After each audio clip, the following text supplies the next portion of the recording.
Hello, welcome friends. First of all, I would like to thank all of you for your overwhelming response for this case-based medical microbiology video tutorials. I'm getting daily emails and messages from all of you that book is very good. You liked it, you have purchased it. Some people also have sent me lots of suggestion regarding this book, which I will definitely include if they are worthy to be included, and that will be seen in the next edition of the book. Uh, but let's start today with today's case, that is case number 20.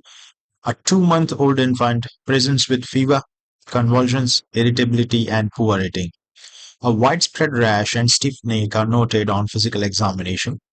CSF analysis show low glucose, raised PMNs, that is neutrophils, high protein, and gram-positive rods with tumbling motility in cultures. Further investigation revealed that mother does not breastfeed, and instead she gives her infant fresh cow's milk.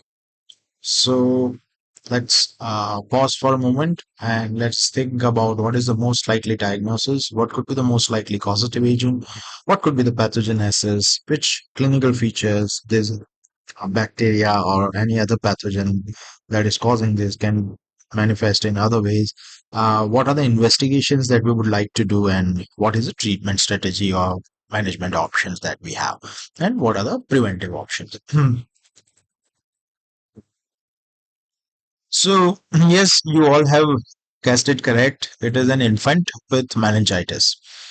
Uh, Instead of infant, they can give you a case with an immunocompromised individual also. And instead of meningitis, there could be a presentation which simulate the sepsis.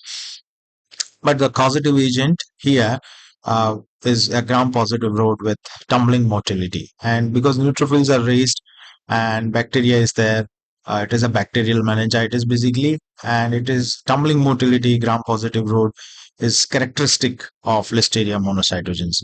So it is the most common pathogenic Listeria species. Other Listeria species can be pathogenic like Ivanovi, Siliguri, Inokua, and Gray, but Listeria monocytogenes is by far the most common pathogenic Listeria.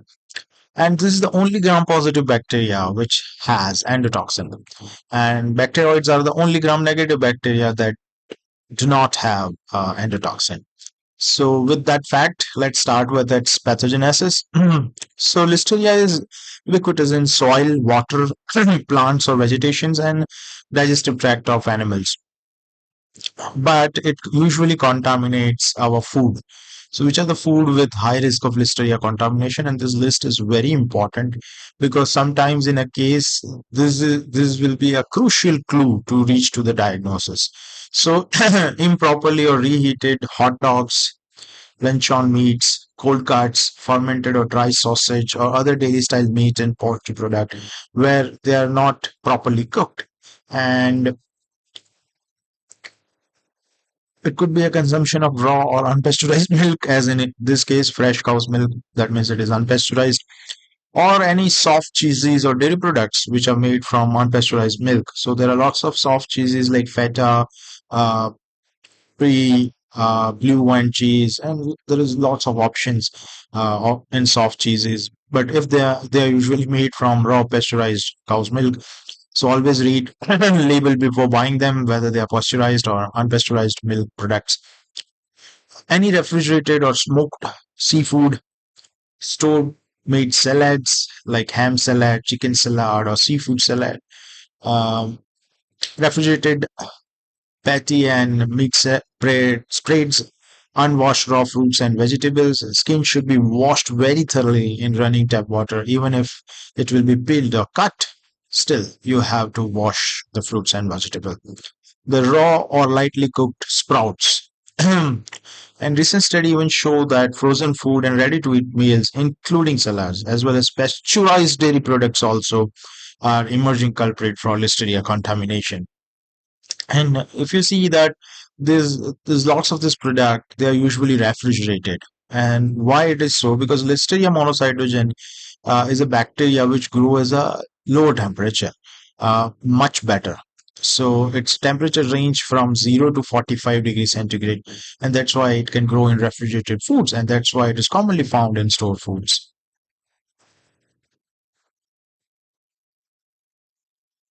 So what are the risk factors? So yes, it can affect healthy individual or infect healthy individuals, but extreme of ages, for example, neonates or elderly individuals or immunocompromised individuals, especially those with deficient cell-mediated immunity, for example, HIV patients, uh, or which have ineffective phagocytosis, they are most vulnerable. Pregnant patients are also more vulnerable to Listeria infection. Mode of infection, there are two. First is ingestion of this contaminated food, and second, if a pregnant mother is affected, then from mother to fetus, that is vertical transmission, is the second mode. Now, what is the virulence factor? Once this monocytogenes, Listeria monocytogenes, it goes into the just GI tract, it can survive both intracellularly as well as extracellularly. Uh, it it gets endocytosed or phagocytosed by the cells, and once it is in phagosome, this bacteria release a toxin known as Listerio, which will destroy the phagosome membrane. It forms spores in it, and then it comes out of the phagosome and it survives inside this intestinal cell. Then it starts to multiply there, and then it causes actin polymerization. Our cell has a cytoskeleton, and that cytoskeleton is made up of this actin protein filaments. So it causes polymerization of this actin and move it towards cell surface, and it forms a like rocket-like formation, which are known as buds, and this reach the near the cell membrane, and when it reaches to the adjacent cell membrane, it go from one cell to another. That's how it spreads from one cell to the other. And this actin polymerization induced listeriopods are the launching pads for this cell to cell spread. So a very interesting uh, virulence mechanism this bacteria has.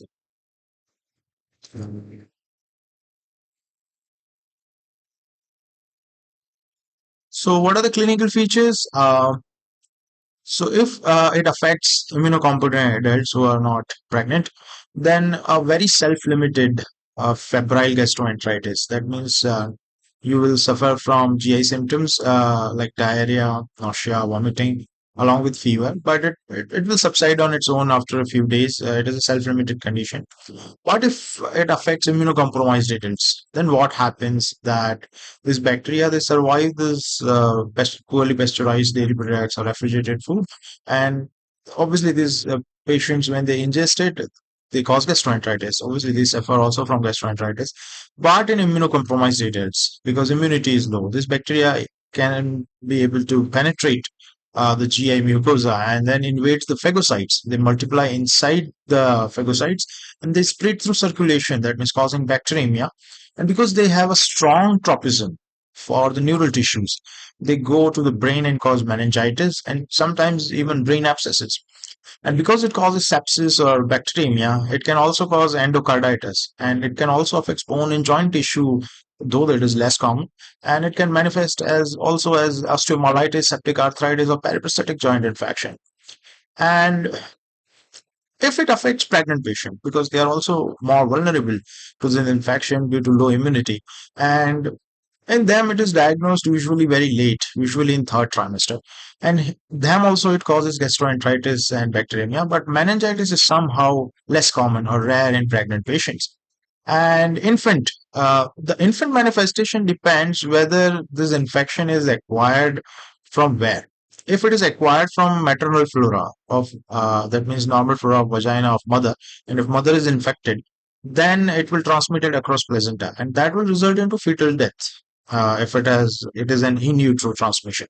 But if it is acquired during the birth, during the labor, or after the birth via this maternal flora of vaginal tract, then it will cause infection, GI tract, it will spread through circulation, and it causes an early onset disease, usually within 5 days of birth, and it will be a very severe disease. Either it will manifest as early neonatal sepsis or meningitis, and usually it is associated with preterm babies, that is, with premature labor or with low birth weight. And because it is a very severe disease, babies are also very immunocompromised in the early stage of life. So uh, they cause up to 50% mortality. And sometimes, because it spreads so fast, it can also result in nosocomial outbreaks. But if this infection is acquired from environment later on, that means 5 or more days after birth, then it will cause late onset disease.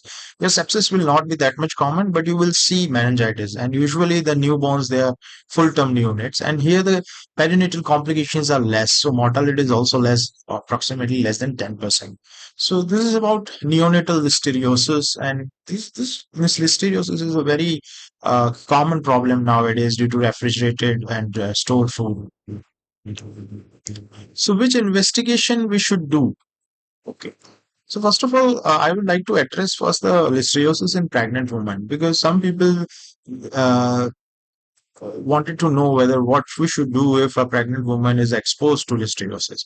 So whether you want to investigate or treat listeriosis in a pregnant woman, for that there are mainly three criteria. First of all, there has to be a listeria exposure in last 10 days. Patient should be symptomatic. That means the mother should be suffering from either muscle ache, abdominal pain, backache, nausea, vomiting, or diarrhea, any one of these, and she should be having fever. If all these three are present, then and then investigation and empirical treatment of pregnant woman is required. Otherwise, you do not need investigation or treatment for listeriosis. Now, which investigation to go for a pregnant woman who is exposed to listeriosis and symptomatic and having fever? You should do blood culture. And we should also do stool culture to rule out other causes which may simulate the similar condition. For example, Clostridium difficile toxin detection.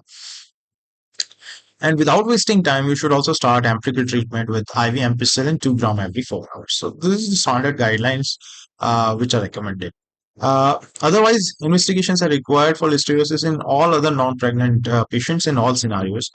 Uh, and in laboratory aspect, I would like to highlight that if any of your laboratory staff who is handling the culture of Listeria, either suspected or confirmed, uh, if she's pregnant, then she should be prohibited to work with such culture because it may affect her health. And this is very important from her occupational safety point of view.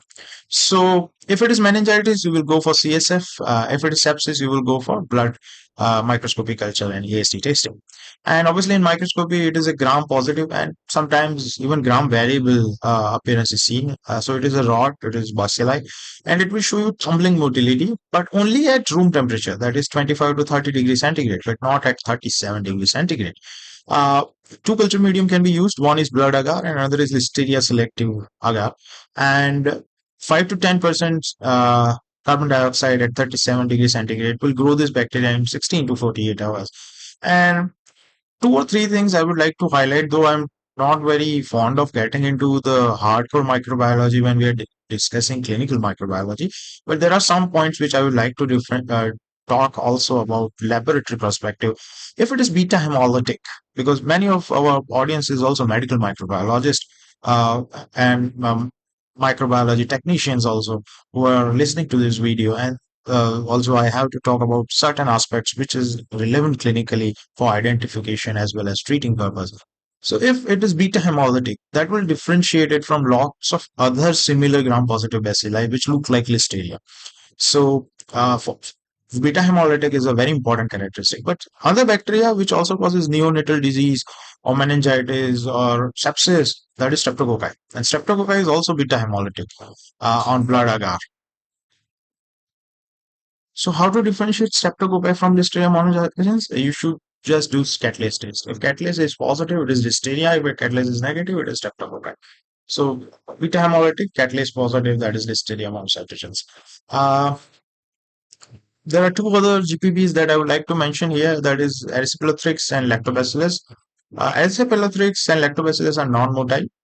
Erysipelathrix is negative for both catalase and oxidase, and lactobacillus, it is microaerophilic and it will grow at acidic pH. So these are the differentiating points from laboratory perspective. Okay, coming back to the clinical aspect, if you get a AST report, then not many antibiotics you will see in the report of Listeria.